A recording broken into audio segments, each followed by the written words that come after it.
What does it mean to be American? It means something specific. It is not a feeling, it is a founding document.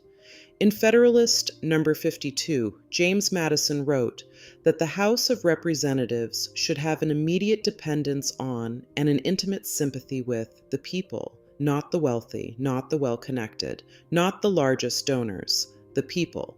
In Federalist No. 57, he went further. The aim of every political constitution is to obtain for rulers men who possess most wisdom to discern and most virtue to pursue the common good of the society, and then to take the most effectual precautions for keeping them virtuous while they continue to hold their public trust. Those words were written in 1788. They describe a republic in which the person casting a ballot in a small town has the same political weight as the person writing a 7-figure check in a skyscraper. In 2024, Americans spent $16.4 billion on federal elections. The top 100 donors contributed a share of that total that dwarfs what most Americans will ever give to any political cause in their lifetime. Here is the question this episode asks, simply and directly. If your government is funded by the largest donors, whose government do you get? And if money decides who can run, who can stay on the air, and who can afford to compete, is the system Madison described still the system we have? You get what you put into it. That is the American principle. Tonight we are going to look at what we are currently putting in, and what 3 states have proven is possible when you change the system. The documents are the evidence. Let's read them. Here is what the current system looks like when you read the documents. The Federal Election Commission tracks all money spent on federal elections. In the 2024 cycle, total federal election spending reached approximately $16.4 billion.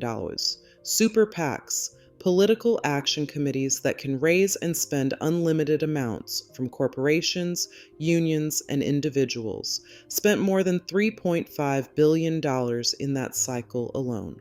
How did we get here? 3 Supreme Court cases, Buckley versus Valeo, 1976.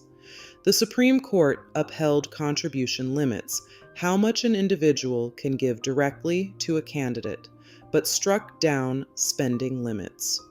The core holding, political spending is protected First Amendment speech. Limiting how much a candidate can spend on their own campaign, the court said, is an unconstitutional restriction on expression. Citizens United versus FEC, 2010. The Supreme Court ruled 5-4 that corporations and unions have the same First Amendment rights as individuals when it comes to independent political expenditures. They may spend unlimited amounts on political activity so long as it is not directly coordinated with a candidate's campaign. This decision opened the door to super PACs as we know them today. Justice Stevens wrote a 90-page dissent arguing the majority had fundamentally misread the Constitution's relationship between money and democratic participation. McCutcheon versus FEC, 2014. The Supreme Court struck down aggregate contribution limits, the cap on the total amount a single wealthy donor could give across all candidates in a single election cycle. 3 decisions over 4 decades, each one moving the system further from one person, one vote, and closer to $1, one vote. That is what the documents show about how we got here. Now let's look at what a different system looks like. Before we talk about what equal public campaign funding would look like at the federal level, I want to show you what it already looks like, because this is not a hypothetical. It is a documented operating reality in several American states. Maine. In 1996, Maine voters passed the Maine Clean Elections Act by citizen initiative. It took effect in 2000. Under the program, qualifying candidates for governor and the state legislature can receive full public funding for their campaigns in exchange for agreeing not to accept private donations and not to spend personal funds beyond a minimal threshold. the documented outcomes, studies have found an increase in candidate diversity. More women, more first-time candidates, more people who had never run before because they could not compete with a well-funded incumbent. Candidates who participate report spending significantly less time on fundraising and more time talking to constituents. Connecticut launched its Citizens Election Program in 2005. In the 2022 election cycle, 78% of incumbent legislators participated in the public funding program. Participating legislators consistently report that the program changed how they spend their time, less dialing for dollars, more doing the actual job. Arizona established a Clean Elections Commission with a similar model. The system has faced legal challenges. Some provisions have been modified, but the core framework has survived and continues to operate. These three states are not perfect models. They are state-level systems, not federal. They cover state offices, not Congress. The money involved is different in scale, and they have all faced legal challenges under the same First Amendment framework that governs federal election law, but they are documented, they are operational, and they demonstrate that a government can design a system in which candidates compete on a more equal footing, and that system can function. Here is the honest accounting. Both columns, every item sourced, if equal public funding existed. 1. Candidates would not be beholden to their largest donors. The documented evidence from Maine and Connecticut shows this changes how officials spend their time and who they spend it with. 2. Challengers could compete on equal footing with incumbents. The incumbency advantage we documented in EDU 48 is partly a fundraising advantage. Remove the fundraising advantage and the playing field levels. 3. Policy would be shaped by voters, not donor access. Madison's Federalist 52 in practice. 4. Candidates would spend less time fundraising and more time governing. This is documented from participating legislators in Connecticut and Maine in their own words. The documented trade-offs: 1. Taxpayers fund campaigns. The cost is real. Reasonable people disagree about whether it is a good use of public funds. 2. Who decides how much each candidate receives? The formula for equal funding is not obvious. Too little and the system doesn't work. Too much and it's wasteful. Getting the number right requires a regulatory structure that itself can be captured. 3. The First Amendment. This is the most serious counter-argument, and it deserves to be stated directly. The Supreme Court has held that spending money on political speech is itself a form of protected speech. An argument exists that a donor writing a large check to a candidate is exercising political participation, that is also being American. The Citizens United majority made this argument. It is documented. 4. Wealthy self-funded candidates may still have advantages outside of a public system. The system does not fully level the playing field if it does not address independent wealth.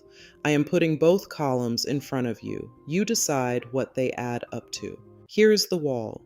And I want to be precise about what it is, because understanding it exactly is the only way to think clearly about whether it can be addressed.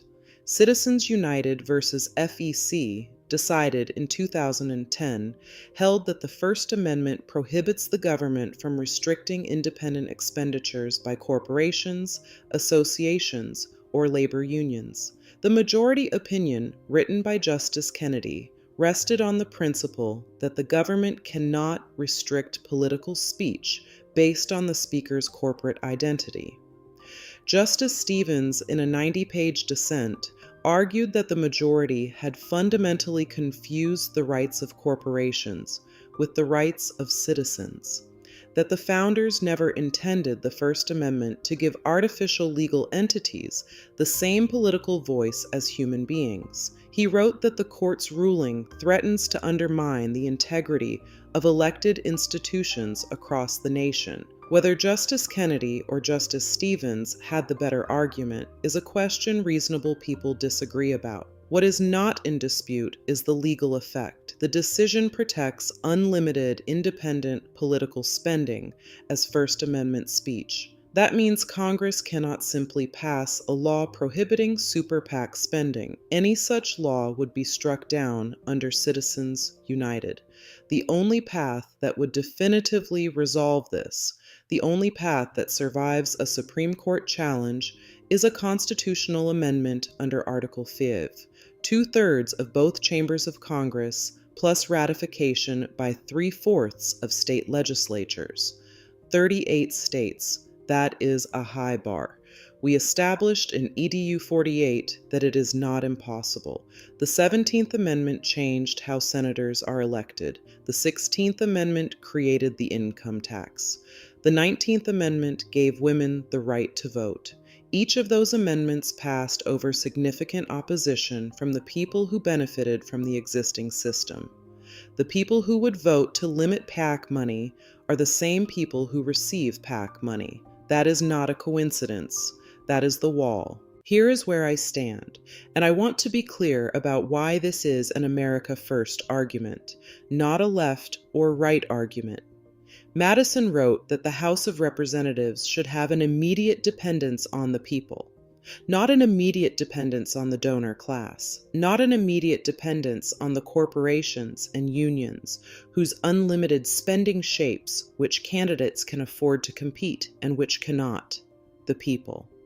Jefferson described an aristocracy of wealth as precisely what Republican government was designed to prevent, not promote. Prevent, when a system requires candidates to spend the majority of their working hours raising money from the people who can write the largest checks, and when the people who write those checks have interests that may or may not align with the interests of ordinary Americans. The dependence Madison described has shifted. That is not a partisan observation. It is a structural one, and it is documented. I believe in the America the founders described. One person, one vote, one voice, regardless of what you can afford to spend on an election. That is the American principle. I also believe that the counter-argument is serious. Political spending is a form of participation. Donors who believe in a candidate are exercising their own version of democratic engagement. The First Amendment protects that. These are not simple questions. But here's what I keep coming back to. 3 states have built systems that move closer to equal footing. They are operating right now. The documented outcomes are there for you to read.